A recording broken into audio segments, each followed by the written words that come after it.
What's up, my wizards? It's Dev. Mtg, we like it in Magic, and today, got a good one for you. We're going to talk about the cards that have slipped through the cracks in the hype train tracks. Here's the top 10 sleepers in Throne of Eldraine.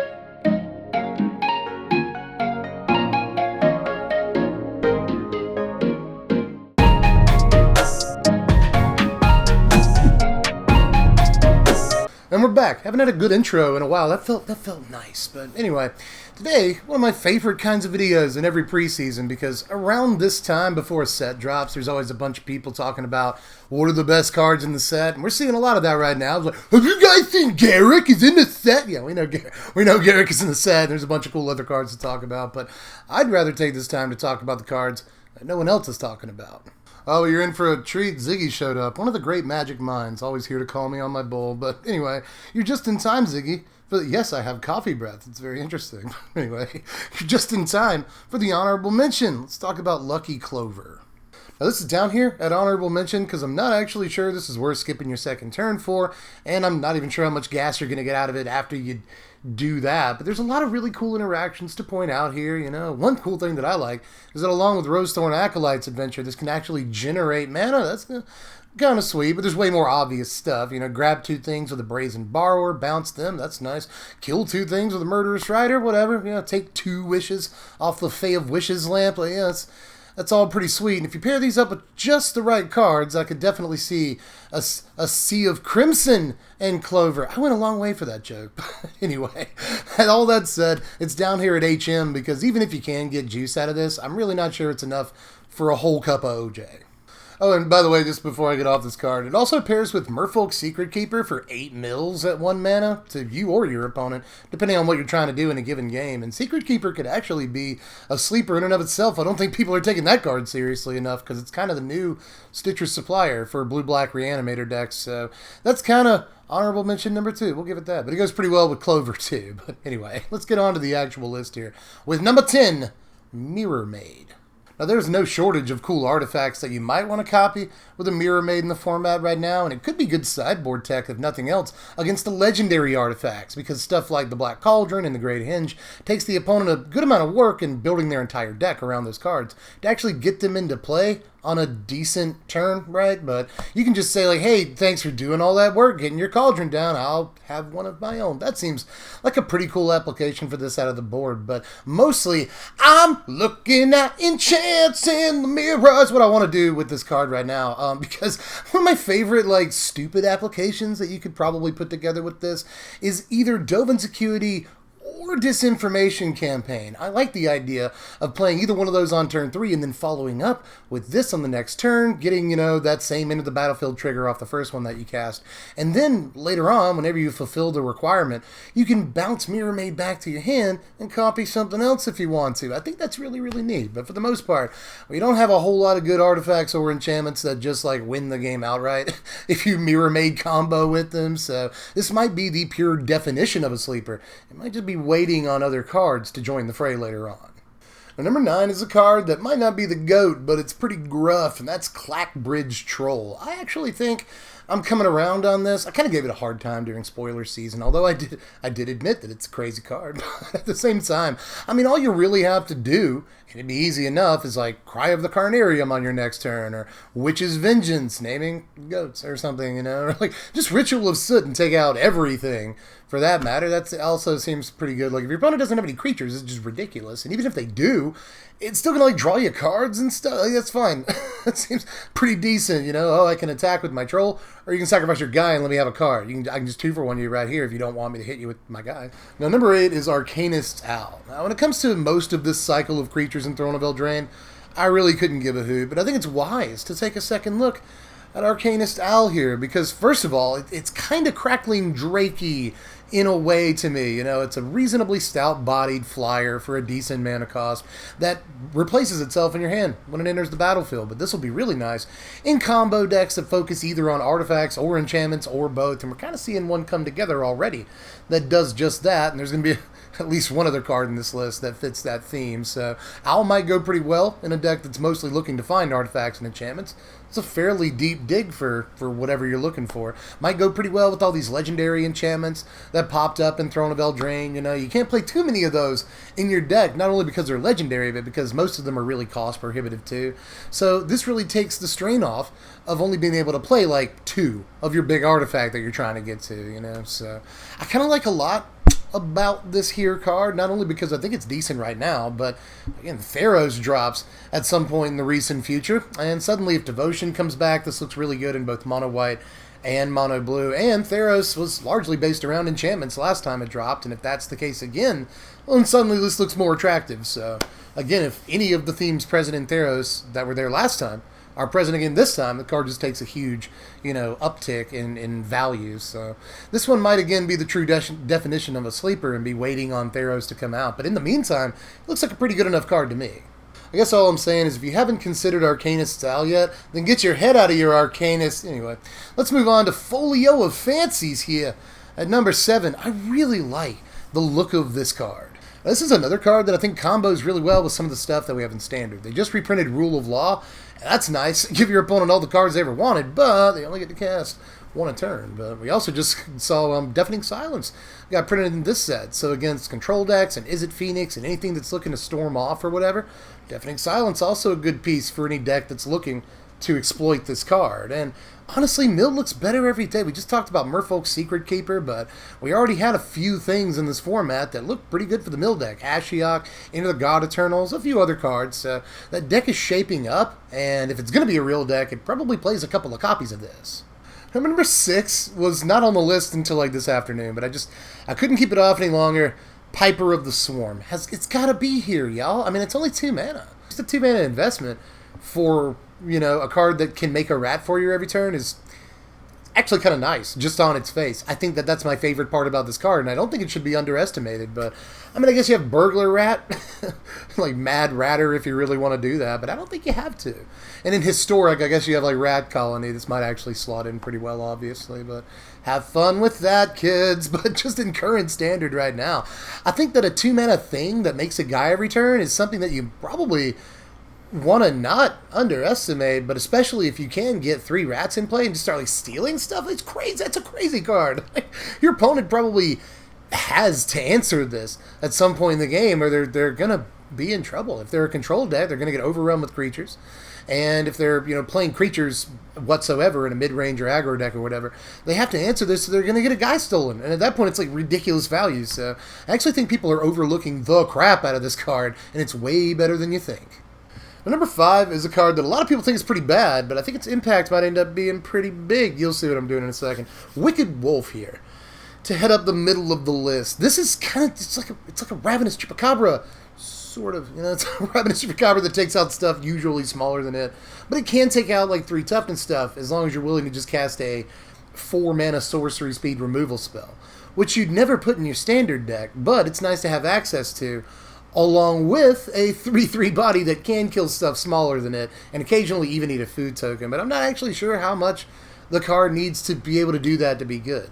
Although I will say, if you just get 1 food token to feed to this over the course of a given game, it's probably busted. Like, the card is very good if you even have 1 food token to throw into its mouth at some point during the game and make an evade a removal spell.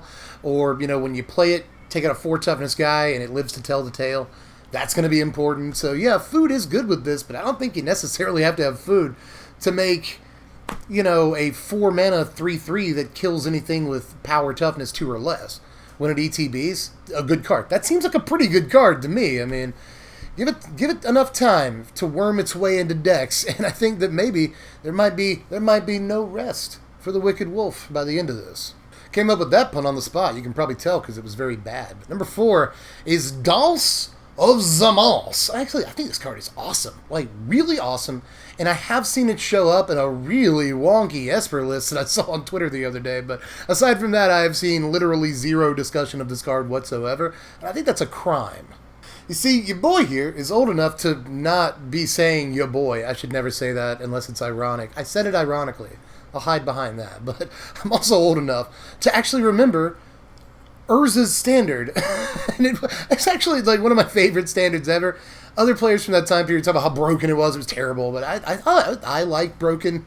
I like broken, unfair things. And like when every deck is broken and unfair, no deck is broken and unfair is my philosophy, and that was very much the philosophy of Urza's standard. So in that case, wanted to say that as a preface to also say that I remember playing Replenish and Opalescence in the same deck, and that was a very stupid deck. It was fun and powerful and ruled the format for just a second. So I'm excited, even if we have to pay more mana for that effect, I'm excited to play it again. You have to get to a lot of mana to actually do cool stuff with this card, but just saying you can, you know, you throw out a Glass Casket from your graveyard, along with a Prison Realm from your graveyard, and a Conclave Tribunal from your graveyard, and all of a sudden, you've got 3 4/4 creatures, and you've basically killed 3 of their guys. That seems like a pretty good play to me, all things considered. We made it into the top 3, y'all, the most overlooked and overpowered cards in the set.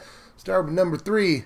Stolen by the Tina Fey. The old Phantom Thieves is what I'm going to call this. This card is crazy looking to me. It's just ridiculous. Like, in the format, too, where we've already been taught that sorcery speed just doesn't matter. Like, all last season, you remember when Drawn from Dreams, I'm going to go back even farther. Remember when Drawn from Dreams was on my sleepers list last time?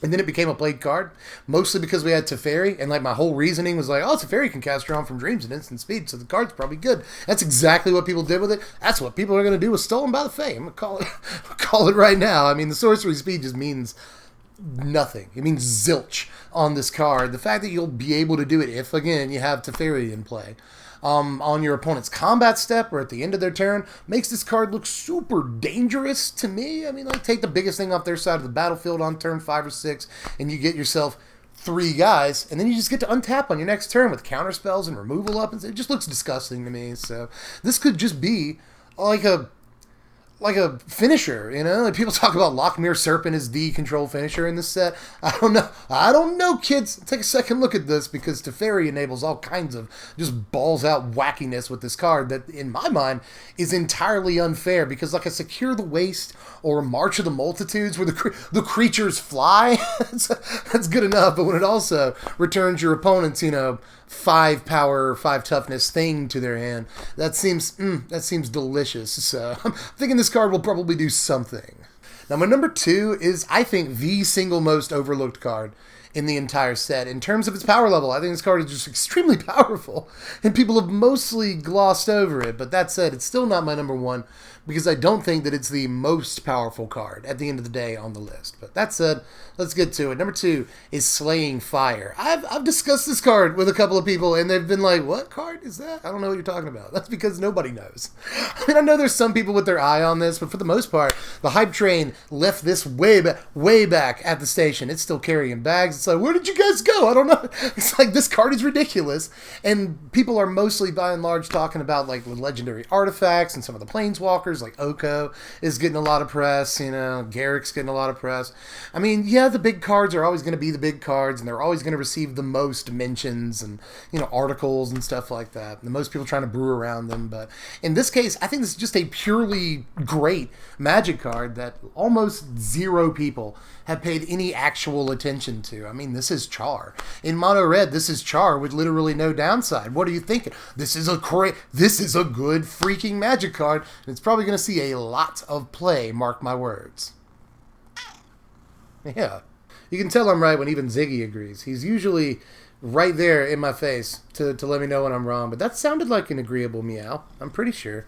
Oh, but now he doesn't want chin scratches. I think I may have read him wrong, but anyway. Let's move on to number 1 here, which is actually a card from the Brawl decks. And these are largely meant for Commander and Brawl play. They're powered down slightly for the most part, but if there's one card from these decks, aside from Tulane, but Tulane has gotten enough attention for now. We'll talk about Tulane more this season, I promise, and I'm sure. But anyway, if there's one other card from these Brawl decks that I think might actually make a splash in Standard, and in this case, definitely the opposite of Tulane, has not really received like any attention whatsoever, it's Banish into Fable. Now, at first, I wanted to compare Biff to like a Torrential Gearhulk. you know. But I don't think it's quite that. But what it might be is better than, say, Dream Eater. And somewhere in between Dream Eater and Torrential Gearhulk, that's pretty good. That's pretty good to me. Now, to make this as good as you want it to be, you have to have artifacts and enchantments, but I would wager that if you just have one or the other, it's probably worth it, you know? Like, during your opponent's combat step, because this is an instant. I mean, if this wasn't an instant, I wouldn't be talking such a big game about it, but considering it is instant speed, you don't even have to have Teferi to really, like, enable this thing or anything. Seems really, really good. If you can actually just hit, bounce 2 things during your opponent's combat step and make 2 guys at instant speed, actually that's a fantastic way to turn a game around right there. It might cost a fair amount of mana, but I mean, control decks have shown in the past they kind of don't mind paying 6 mana for effects like this if they swing the game in their favor all at one time, and I think this definitely has the potential to do so. If you have to cast it dry, it's not the best card in the world, but it does bounce a thing and put a 2/2 out. It's not the worst thing ever.